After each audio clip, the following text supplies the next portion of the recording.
आइ अपने सब SDO साहब लग गेल रहिए भेंट करे के लिए, की कारण छलै?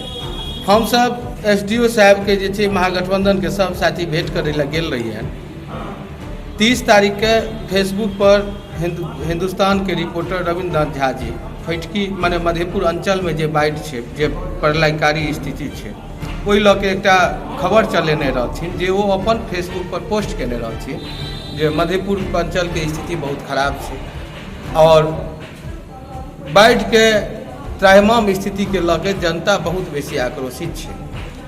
वही आक्रोश के देखैत मधेपुर CPIM के अंचल मंत्री रामनारायण यादव जी ओहि पोस्ट पर CO साहब के खिलाफ एकटा कमेंट्स देलखिन, CO साहब के कार्यशैली पर लऽ के। ओहि से हताहत भऽ के अंचलाधिकारी मधेपुर जनता के आवाज दबबै के लेल रामनारायण जी पर प्राथमिकी दर्ज कऽ देलखिन 1 सितंबर के।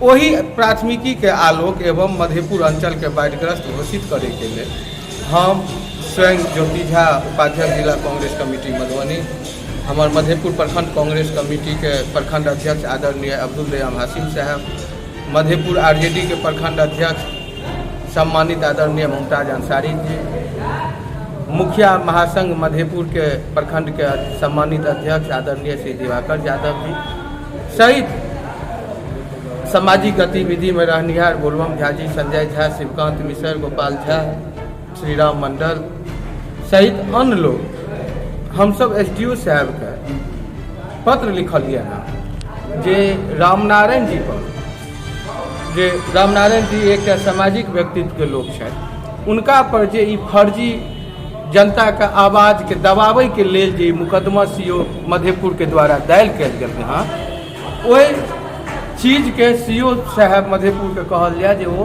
FIR वापस लाए। एहि बारे में की कहल गेल SDO साहब की?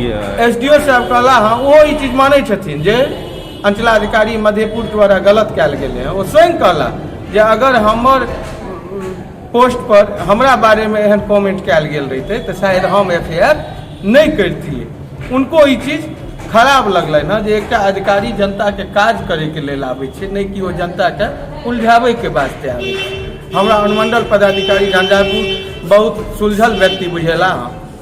ओतऽ मधेपुर प्रखंड विकास पदाधिकारी जे मैडम छथि अर्चना जी वो मौजूद छली हैं जे छै।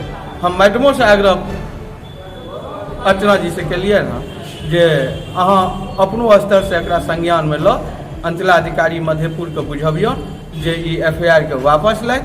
जँ वो वापस नहीं लै छथि अंचलाधिकारी तो जनता आक्रोश में छै। अंचलाधिकारी मधेपुर के कहि दियौ जे आगि लागल छै ओहिमे घी डालै के काज नहीं करैत, वो FIR वापस लैत आ मधेपुर अंचल के जे छै बाढ़िग्रस्त घोषित यथाशीघ्र करैत।